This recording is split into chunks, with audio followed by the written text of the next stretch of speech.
Bonjour à tous, merci de nous recevoir dans Challenge New Media. C'est parti pour la grande édition. Tout de suite, le sommaire.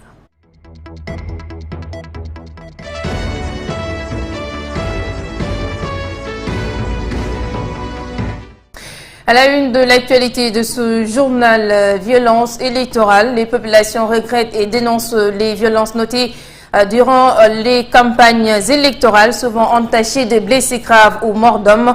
Elle rappelle à l'ordre les politiques, mais également à la responsabilité dans leur communication. Ousmane Sonko perd son coordonnateur à Koumpentoum.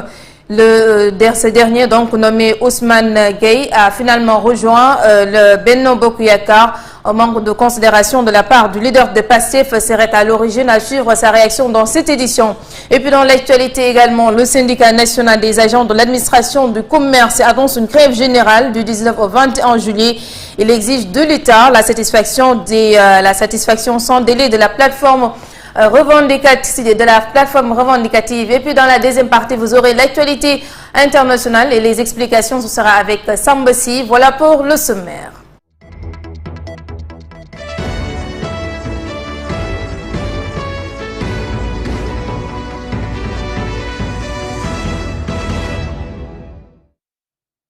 Bonjour à tous et tous. L'actualité en plus bref pour parler du décès de François Mancabou. La division des investigations criminelles a démarré les auditions depuis vendredi dernier. Toutes les personnes mêlées de près ou de loin à l'arrestation, la garde à vue et l'hospitalisation du défunt vont défiler devant les enquêteurs. Plusieurs sources concordantes, en tout cas, selon les premières auditions, contredisent ceux qui affirment que le défunt a été torturé en détention. Et puis nous parlons politique avec justement l'installation du comité électoral de la coalition Benno Bokk Yakaar. Pour ses membres, il ne fait aucun doute que la victoire sera éclatante au soir du 31 juillet. Cette conviction est fondée sur l'unité des leaders de la commune de Ross Béthio et de la coalition Benno Bokk Yakaar. Amadou Diop est le coordonnateur communal. Je propose de suivre sa réaction au micro de Babacar Mbaye. Mise en place de la coalition Benno Bokk Yakaar de la commune de Ross Béthio. Donc cela fait suite à la mise en place du comité électoral départemental et il nous fallait, comme les autres, à l'image des autres communes du département, il nous fallait vraiment mettre en place le comité électoral communal. Et on l'a fait de la plus belle des manières, car il y avait tous les responsables, donc des partis affiliés à la coalition Benno Bokk Yakaar et également les mouvements. Ce qui veut dire qu'on a fait en tout cas la mise en place du comité électoral dans l'unité et la cohésion. Donc ce qu'il y a lieu de souligner, c'est les retrouvailles donc, entre les responsables du Benno Bokk Yakaar qui étaient partis en campagne électorale donc lors de les élections locales dernières, mais également les retrouvailles également avec les responsables de la coalition Benno Bokk Yakaar qui avait fait une liste parallèle. Je me nommais mon frère Moudioub Diop. Donc on a vu qu'il y avait vraiment une bonne ambiance dans la salle, dans la mesure où ce sont les fils de Ross Béthio même qui se sont retrouvés comme une seule personne vraiment pour te donner donc une mission, c'est-à-dire aller en campagne en commun, donc dans l'unité, mais également et surtout remporter les élections donc de la plus belle manière, c'est-à-dire avec un taux de participation quand même élevé, mais également un résultat honorable. Je voulais ainsi également dans les titres, la coalition Yewwi Askan Wi perd gros à Koumpentoum à quelques jours des législatives.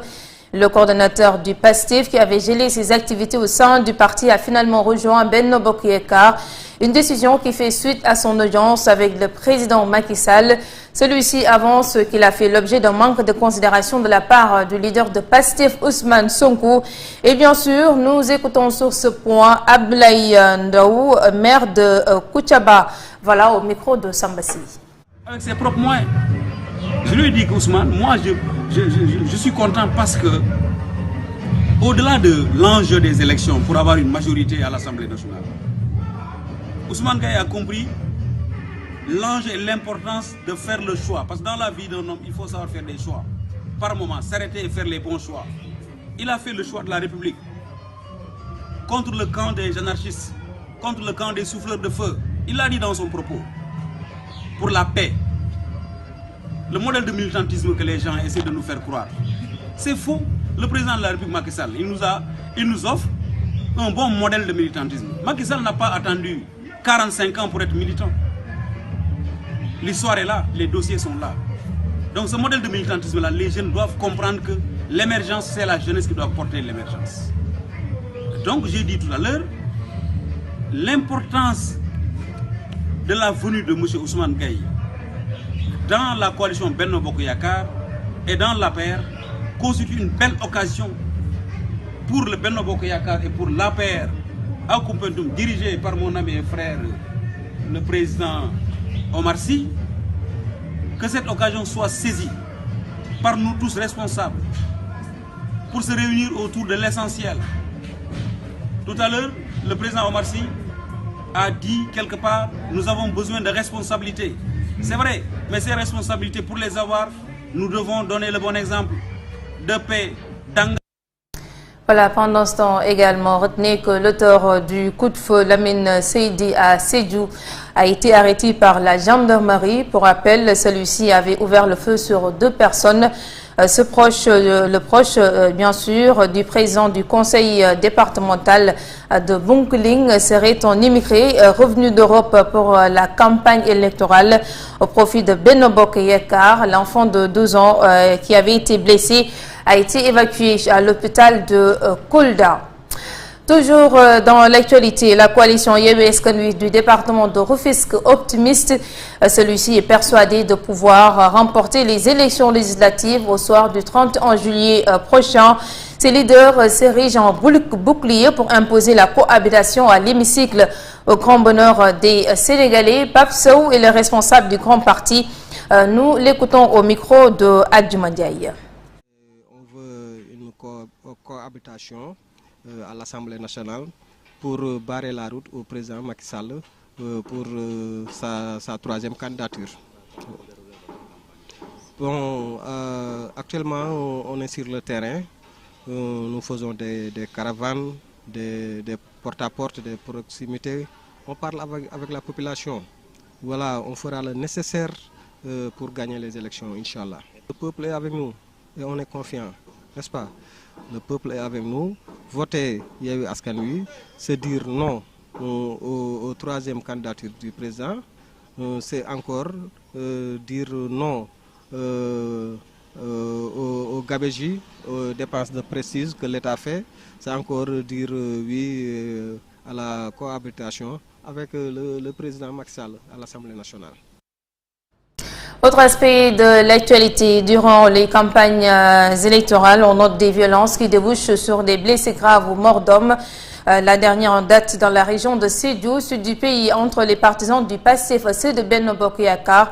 La population qui s'est prononcée, vous allez justement entendre les propos, regrette les faits. Elle appelle les politiques à revoir leur démarche, mais aussi les formations au niveau des écoles de parti pour plus de responsabilités. Suivons le reportage de Ndeye Guida Dougué et Raoul Niang. Des violences électorales sont souvent notées dans le landerneau politique sénégalais, surtout en cette période de campagne électorale. Une situation que déplore ce citoyen. Donc, di koy regretter, di koy rëccu ci li am di leen di wax ne ñun dañu war a nekk ay nit yoo xam ne ay nit yu civilisé la ñu parce que li ñuy def nii defuñu ko pour suñu bopp dëgg la dañuy indi souvent dañuy ne defuñu ko pour suñu bopp la parce que d'abord ñun ay citoyens la ñu donc li ñuy def nii pour population donc. Et pourtant ce sont les jeunes qui en pâtissent, martèle cet homme. waaw man nag loolu rafetlu ma ko quoi parce que xale yi xeex bu ñuy nekk fii di xeex di si dee seen bakkan di si rot lépp si ay élection benn kooku candidat boo xam bu fi toogee suba ay mbokkam la fiy nekkal xam nga du sax jéem a dem xool sa yaay nu mu def après ça n'a pas de sens lu gën mooy boo nekkee jeune nga xool loo mun def bul xaar état si lenn. Pour éradiquer ce fléau, il faut bien reconstituer les écoles du parti au sein des formations politiques. waaw école de parti yi nag lu baax la war a doon la doon enfin ci li ma ci jot a xam li ma ci daan dégg man depuis PS laa daan dégg école du parti bon yeneen ba léegi bi loor nag déggatuma xaw ma sax est-ce que PS amati na école du parti d'ailleurs wala sax donc dans lu baax la parce que dañu daan former de bons citoyens nu ñu war a gérer réew defe naa loolu lañu fa doon gérer loolu defe naa quoi mais pas di leen wax naka la ñuy demee élection boo leen demee élection da ngeen war a génne jaas yi jéem a xeex ak boo leen tasee ak ñeneen ñi xeex ak ñoom sànnante xeer mais loolu jaru ko. Les violences électorales persistent toujours malgré l'appel des autorités religieuses à faire preuve de retenue, une situation qui peut impacter négativement cette campagne électorale.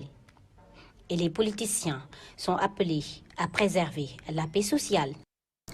Voilà, alors toutes nos excuses pour les réactions en Wolof que vous avez eues tout à l'heure, vous l'avez sûrement constaté. Voilà, le reportage signé Ndeye Gueda Dogueye et Raoul Niang. Avant de clore la première partie de ce journal, retenez que le syndicat national des agents de l'administration du commerce Synacom annonce qu'une grève générale sera observée au ministère du Commerce et des PME à compter du mardi 19 au jeudi 21 juillet 2022.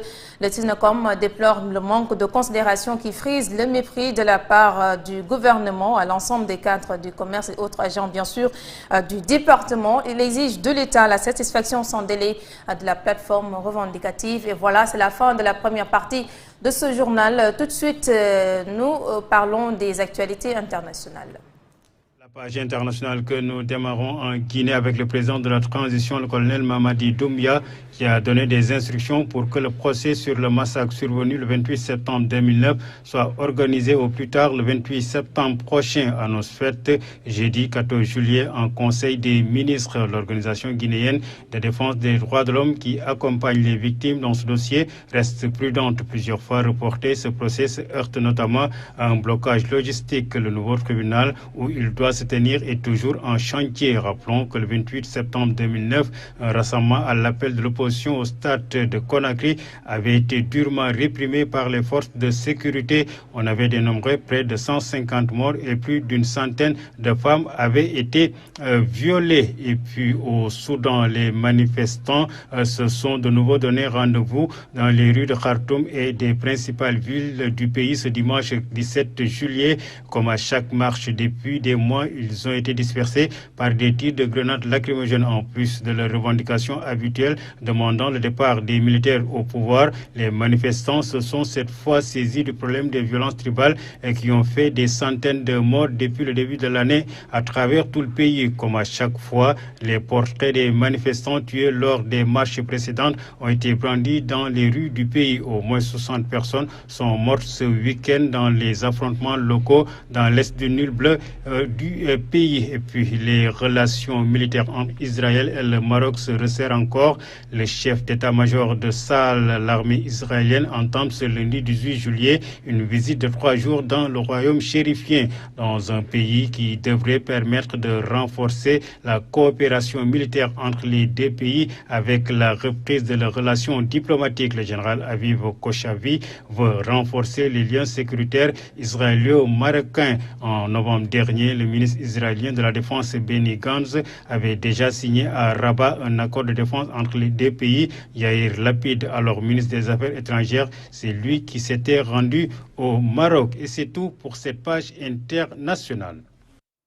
Merci à vous, Sam Si, pour les explications de la page internationale. C'est d'ailleurs la fin de cette édition. Merci à toutes et tous de l'avoir suivi. Les programmes se poursuivent dans Challenge New Media. Bon après-midi à tous.